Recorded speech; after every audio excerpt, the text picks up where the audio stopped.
And in the last minute before we get started, I'll explain a little bit of my setup here because Persephone isn't typically thought of as a triple-bodied goddess, so I feel like I should explain that a bit. I have in the center my unified Persephone, which I don't know how much detail you can see, has she's holding a pomegranate, but then down below where the camera can see, she's got skulls and flowers at her feet, which is kind of your all-in-one, all aspects of Persephone together. And then I have two smaller icons of her celebrating the duality and the dark and the light. And at this time of year, as we start to go into the colder months, I have dark Persephone starting to turn to face us and light Persephone starting to turn to face away. So that's my my reasoning for that.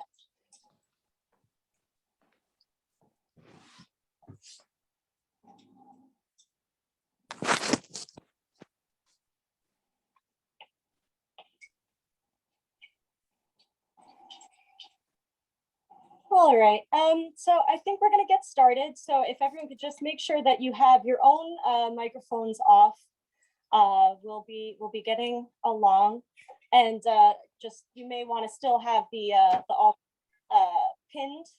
Just sometimes some noise does creep through, and it will then take the camera focus away from the altar. So in the event that happens, you'll still be in focus.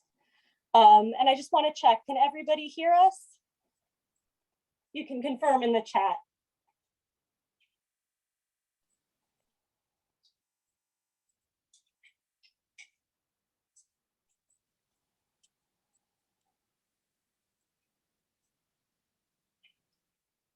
Okay, I'm seeing some yeses, so I'm gonna take that as a good sign. Okay. So I'm here with Seth because she is also a fellow devotee of Persephone. I've mostly been running Aphrodite rituals for those of you who have participated in these with me before. But Persephone has also been very near and dear to my heart for almost 10 years now. She was kind of a natural fit since I unfortunately lost some friends quite young.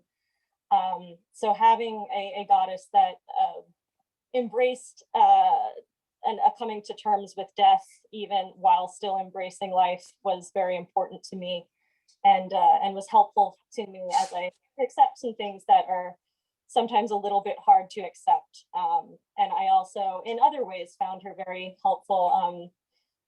As you see, her duality is very important. I find that there's sometimes aspects of myself that I don't always feel like make sense together.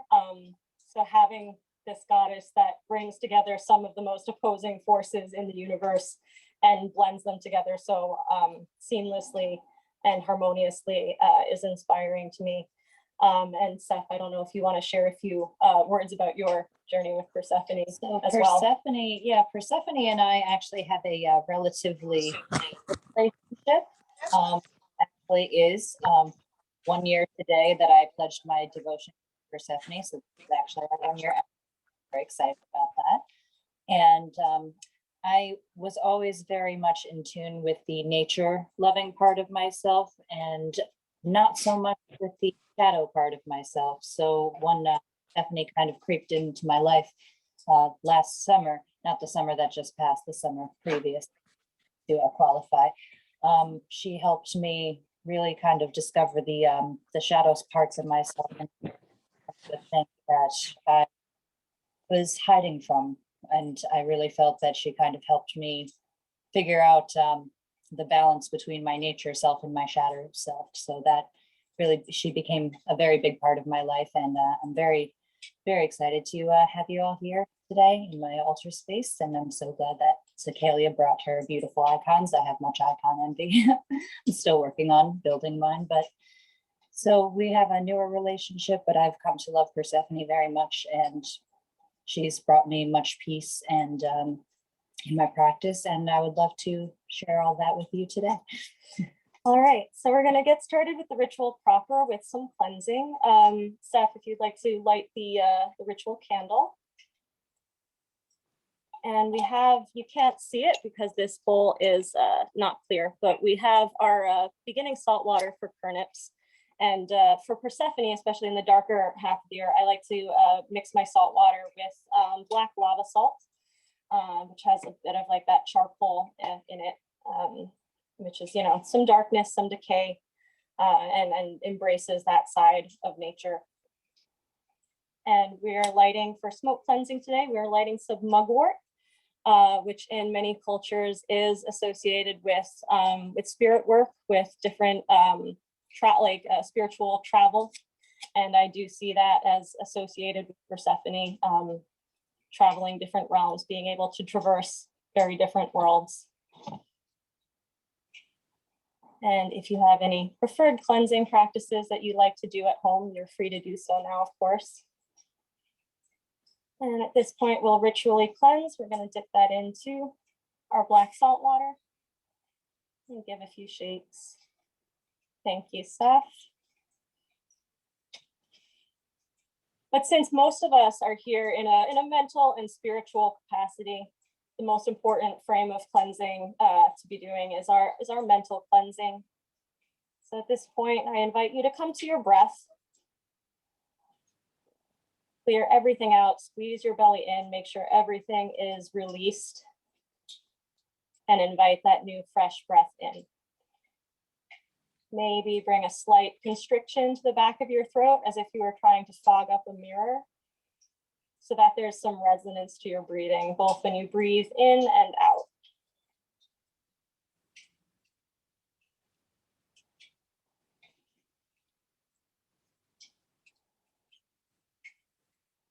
And today, as we are celebrating the cycles of nature, of our lives, I invite you to notice each individual part of the breath. That moment before you've taken any breath in, that empty space, truly empty space, without even air. And then that pleasure of taking breath in, the pleasure of being full of that air nourishing you, and then the pleasure of releasing and letting that all go.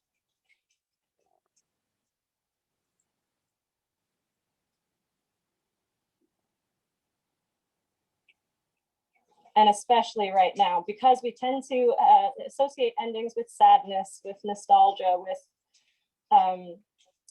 just negativity in a lot of ways. Particularly focus on the way letting go of breath can be a pleasure. Just some small object lesson that letting go of things can be a source of happiness.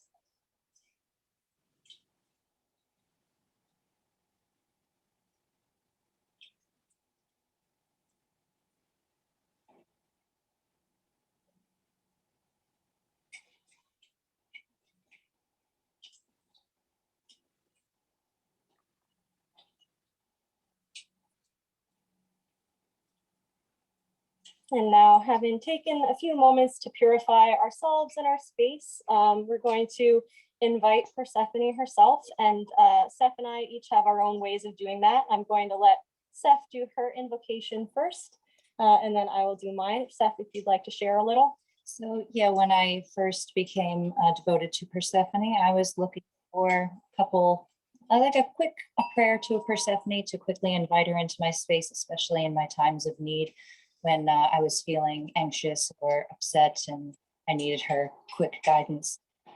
So when I was really figuring out what she meant to me and how I connected with her, I came up with this little quick prayer to invite her into this space. So you can follow along with me in your head or out loud if you like. Persephone, my anchor and teacher, I ask for your guidance, protection, and support during my physical and spiritual journeys.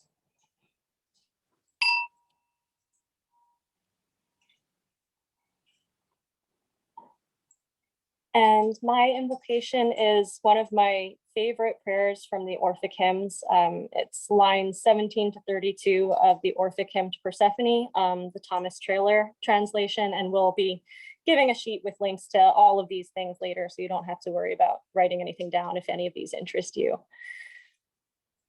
O vernal queen, whom grassy plains delight, sweet to the smell and pleasing to the sight, whose holy form in budding fruits we view, earth's vigorous offspring of various hue. Espoused in autumn, life and death alone, to wretched mortals from thy power is known. For thine the task, according to thy will, life to produce, and all that lives to kill. Here, blessed goddess, send rich increase of various fruits from earth with lovely peace. Send health with gentle hand, and crown my life with blessed abundance, free from noisy strife. Last in extreme old age, the prey of death, dismiss us willing to the realms beneath, to thy fair palace and the blissful plains, where happy spirits dwell, for Persephone reigns.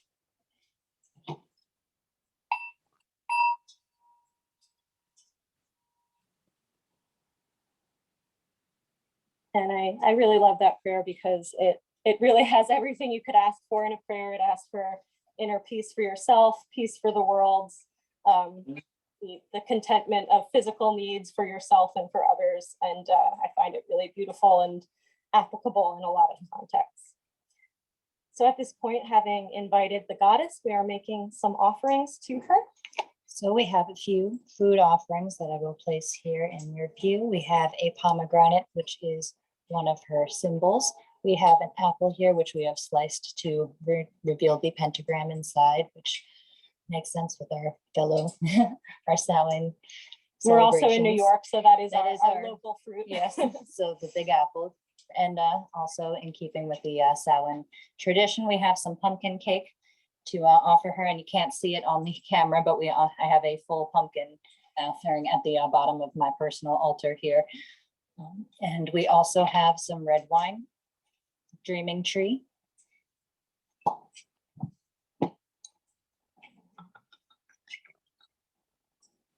Gave her a nice healthy pour there. I like it. Not with the goddess.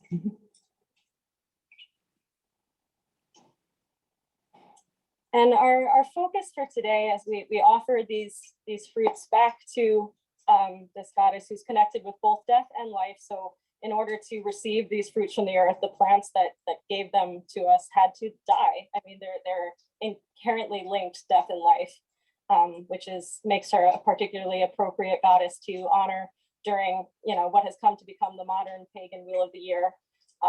Most of these festivals were not practiced all together in any one culture, but we've taken them all together to mark the seasons in a time when it's easy to ignore the impact that the earth has on our bodies and on our lives.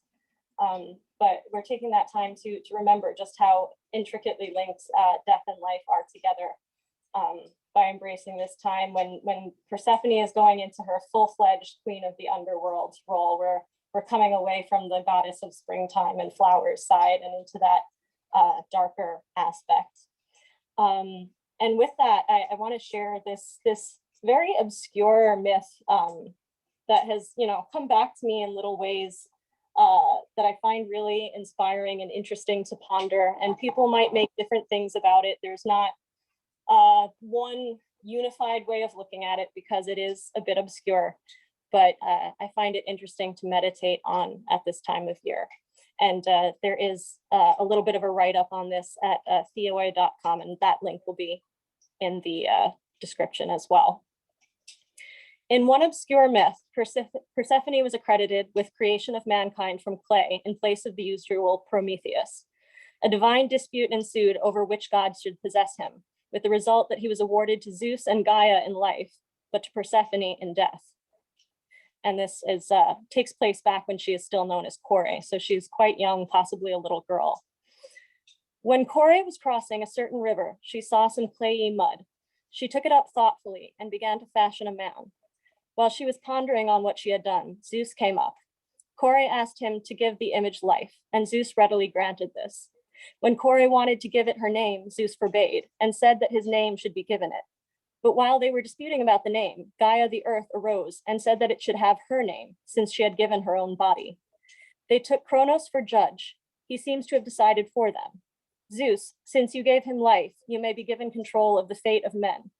Let her, Kore, receive his body after death, since she fashioned him, and let Gaia possess him as long as he lives. But since there is controversy about his name, let him be called Homo, since he seems to have been made from hummus. And that the first time I ran into that really intrigued me because it seems like almost she was fated to have them. You know, she wasn't yet considered a death goddess at this point in her history, supposedly. But normally, you know, creating people that would qualify you to be a mother goddess, which she isn't typically seen as.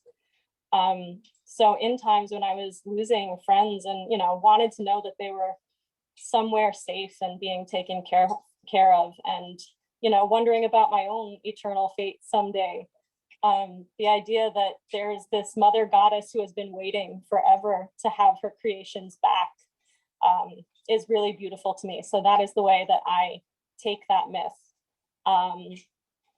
And I'm not the only person, I think, to see this potential motherly aspect to Persephone, to see this aspect of death as nurturer.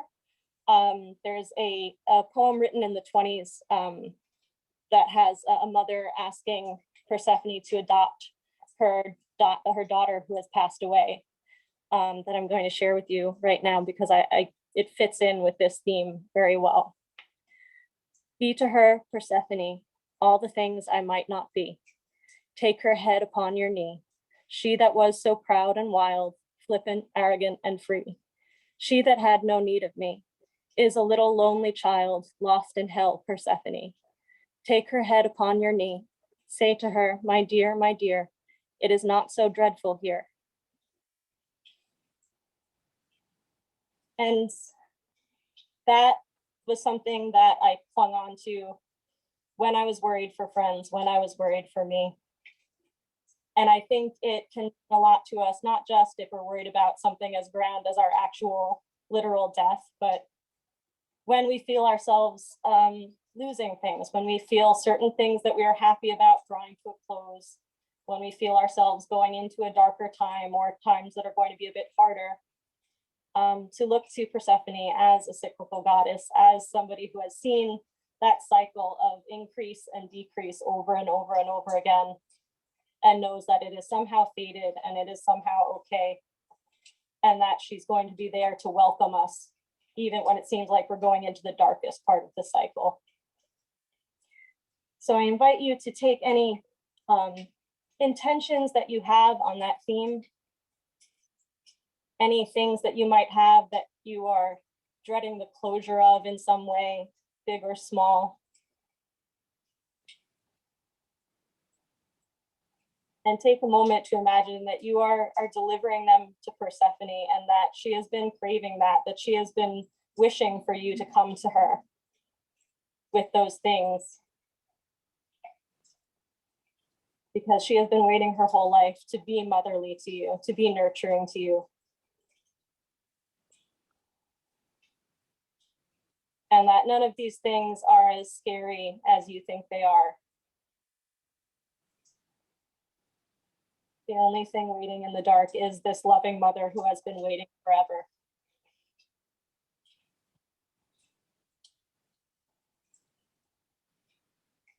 Coming back to that slow breath.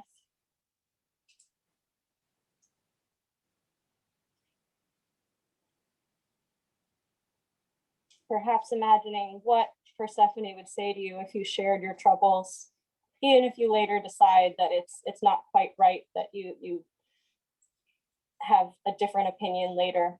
Just getting that thought process started.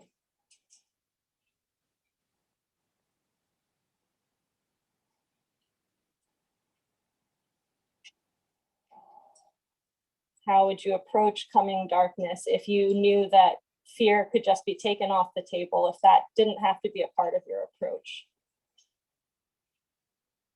If you knew you were going to be cared for, no matter what.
And at this point, begin to bring your attention back to your body and your physical space if it's left a little bit. Maybe deepen the breath and gently move the fingertips and the toes. Shift gently. Maybe move your head and neck, your arms and shoulders. A good way to ground is to press the palms right into the thighs or maybe a surface nearby you. And you might want to take a moment to consciously reflect on any thoughts or feelings that came up when you took a few moments for stillness, to reflect on Persephone and any messages she may have for you in the season. And this might be an ongoing process. This might look like later reflection on your own or in a journal. Seth, would you like to share a little bit in terms of your ongoing process with this? So, yeah, excuse me, I just went into a place, got a little too. So me and Persephone, while I consider her to be very close to me, we are still very new, but I love the thing. I always try to be grateful for the things that she has shown me. We've been doing a lot of shadow work and really just kind of embracing your darker side in the darker months, which is perfect for October. And so in the closing, I always kind of like to share my gratitude with Persephone, and just take a minute and count my blessings, as if you will, to just think about all the things that she has given me before we retreat into the darker, colder months. So, and we know that she's always there for us and she's always providing. So in closing, Persephone, my anchor and teacher, I thank you for all the guidance, protection, and support that you have given me during my physical and spiritual journeys.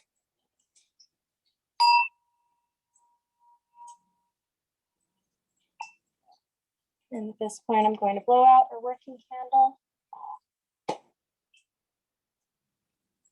And if you wish, you can share any Persephone-related thoughts or feelings or experiences in the chat, but you do not have to.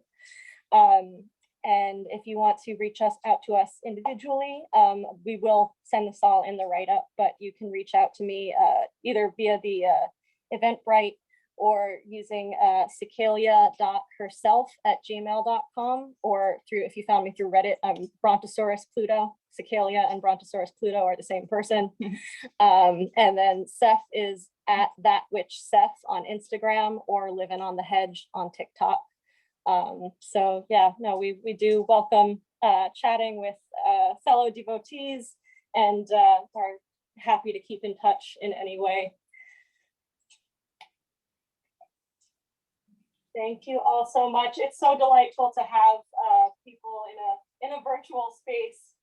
I know that it's kind of a luxury to have people to know that you know in real life.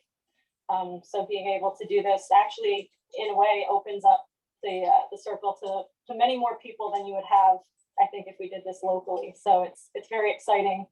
It's an exciting time.